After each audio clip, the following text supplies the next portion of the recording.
com o passar do tempo, a gente fica mais ligado, a gente se conhece mais para entender aquilo que faz a gente mais feliz, e a gente entende que agradar o outro é sempre mais difícil, porque são muitas pessoas que você tem que agradar. Então, agradar a mim é mais fácil.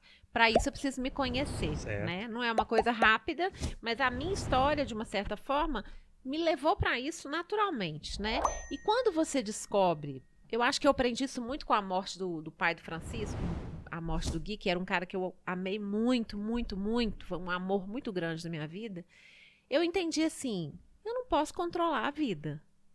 Então, se eu não posso controlar, eu vou parar de querer controlar. Quer dizer, não é rápido, nem fácil, nem infalível. É claro que a gente tenta controlar o tempo todo. Mas quando a gente entende que quando a gente entende que a gente não pode controlar, a gente fica mais relaxado, né? E aí, essa vontade de controlar também tem a ver com essa história de querer agradar o outro. Aí quando você pensa assim, não, peraí, o que eu posso controlar? Eu posso controlar o que eu quero, eu posso controlar o que eu quero, não, como lidar com os meus desejos, né? Eu posso controlar a minha forma de ser e entender que as minhas falhas fazem parte de mim, que eu não vou agradar a todo mundo. Isso é tão libertador, é muito libertador. Então, naturalmente, quando você entende isso, você vai ficando mais seletivo, porque aí você fala assim, essa batalha eu não tô a fim de empenhar. Entendeu? Você não compra qualquer briga, né? E outro dia eu falei isso, e eu adorei essa frase. A palavra curadoria, que é quando você tem um curador de uma exposição, quando você tem uma curadoria de roupas de uma loja, eu acho que é isso que a gente vai se tornando quando a gente vai ficando mais velho. A gente vai ficando mais curador das coisas. A gente escolhe melhor as coisas. E isso não tem preço. Tem preço. Às vezes eu fico... Eu tô ficando velho, eu tô ficando um velho chato. Porque às vezes fica parecendo que você... não tô muito à frente, não vai me agregar muito tal coisa, ou tal pessoa. Não é ser... Eu me policio sempre. É ser seletivo, isso não é um problema. Quantos anos você tem? Eu tenho 39. Você é novinho demais, gente. Eu tenho 52.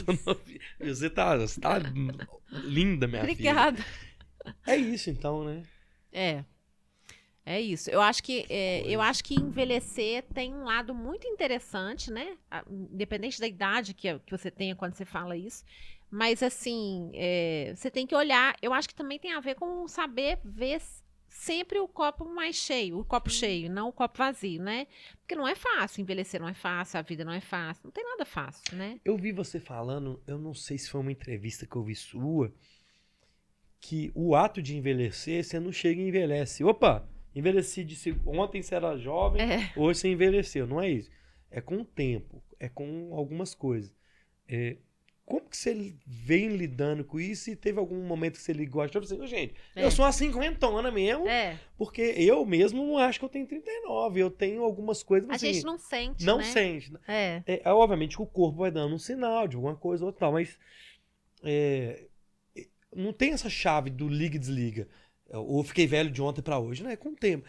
Teve algum dia que você falou assim, opa, deixa eu... Tem. Envelheci. Sim. Tem algumas marcas, né? Com 45, eu já percebi, quando uma vez eu falei, eu tô indo pros 46, agora eu tô mais perto dos 50 do que dos 40. E quando eu fiz 40, não tive problema nenhum, adorei. Eu também tava vivendo muita coisa, meu filho tava pequeno. Eu tava ainda querendo uma vida a dois com outra pessoa, querendo reconstruir minha vida. Então, eu tava me achando uma mulher muito bonita e tal. Então, com 46, perto dos 46, eu falei, opa, vou fazer 50 anos, me assustei. E aí comecei a falar mais sobre isso nas redes, porque eu sempre falei nas redes sociais sobre as coisas que eu vivia. E aí, quando eu fiz 50, eu criei meu podcast 50 Crises, que atualmente está escrito lá assim, episódios novos sempre que dá. É muito raro, mas é um podcast que fez muito sucesso, porque ele é muito diferente dessa conversa nossa aqui. Desse formato. E o 50 Crises, ele chegou para... O nome 50 Crises não fala só de crise, mas fala de várias mulheres que eu sou, 50 crises.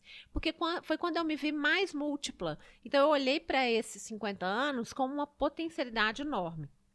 Mas eu também levei um baque, porque eu estava trabalhando, fazendo milhares de coisas no meio da pandemia, e a influência digital aumentando muito, e eu tinha parado com as palestras e começando com as palestras online.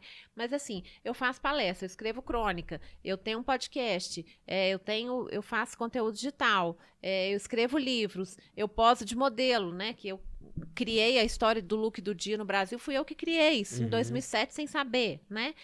Faço livro de autoajuda, escrevo crônica e também escrevo livro infantil, escrevi um livro de moda. Então, essa multiplicidade, ela é muito legal, mas ela também tem um preço alto. E quando você chega nos 50, você está comemorando tudo isso, mas você está no auge da menopausa, pelo menos eu. E eu não entendi até agora como que funciona a menopausa. Eu tô ainda descobrindo como que isso é. Você estava falando disso agora, né? Antes, né? Não, anteontem eu fui dar um autógrafo no livro, um livro infantil que eu estava fazendo uma espécie de uma manhã de autógrafos. O livro eu lancei em 2021, mas foi no meio da pandemia. E aí a minha amiga comprou o livro para levar para o filho para Portugal. O filho dela tem 24 anos, eu vi o menino nascer. O João, adoro ele, só que eu só chamo ele de João. Ele chama João Gabriel. Só que eu escrevi João Caetano. Hoje eu tive que mandar o livro para ela de novo. De onde que eu tirei isso? A menopausa faz isso com a gente. Então, só para ilustrar. Mas o que aconteceu quando eu fiz os 50, lancei o podcast, estava toda feliz, toda elétrica, fazendo milhares de coisas, eu posto tudo, sou poderosa e tudo mais. De repente, um mês depois que eu lancei o podcast, no dia 24 de setembro de 2020, eu acordei surda desse ouvido. E isso pode ter a ver com hormônio, pode ter a ver com envelhecimento. E eu perdi a audição desse ouvido, hoje tem um zumbido no lugar. Aí eu falei, agora acho melhor você tomar cuidado e respeitar o tempo. Então foi um baque que eu levei, que foi assim, respeita o tempo. Eu estava fazendo um podcast que era 1 por semana, aí depois disso, que eu tenho uns episódios de tontura por causa da perda auditiva, que a gente não sabe direito se foi uma perda sem motivo ou não, ou se é uma doença autoimune e tal.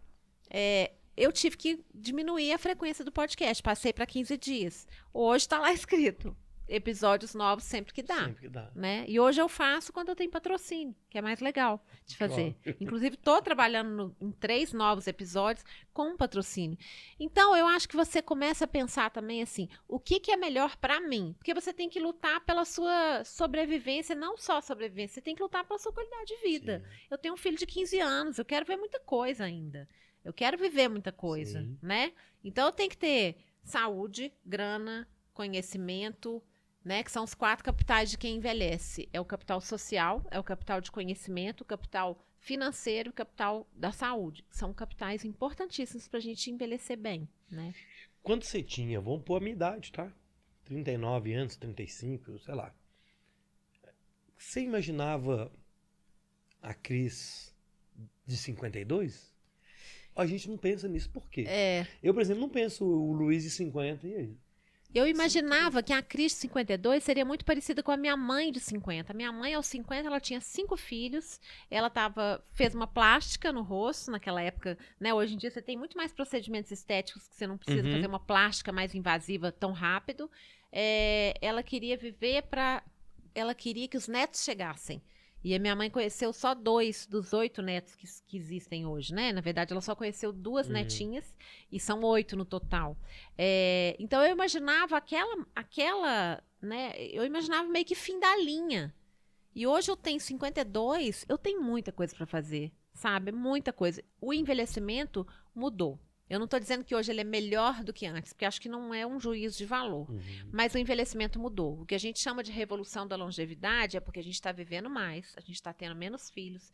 A menopausa, que normalmente as mulheres tinham numa idade média de 57 anos, a gente está tendo mais cedo. Mas a gente está conhecendo melhor, a gente está começando a entender melhor, porque antes ninguém sabia nada sobre menopausa. Hoje já tem gente aprendendo sobre isso. Ainda tem muito pouca gente sabendo. E a gente está entendendo o que a menopausa faz com a gente para a gente poder tratar isso em função de uma maior longevidade, mas não só longevidade, também qualidade de vida. Então, assim, hoje, quando eu me olho, eu não imaginaria que eu deixaria o cabelo branco E hoje eu me acho uma mulher mais bonita do que nunca, porque eu gosto muito da mulher que eu tô me tornando. Eu acho que hoje eu sou muito mais interessante, eu tenho os olhos muito mais abertos, eu sou muito mais, eu era muito alienada, hoje eu tenho uma visão de mundo muito mais ampla, né?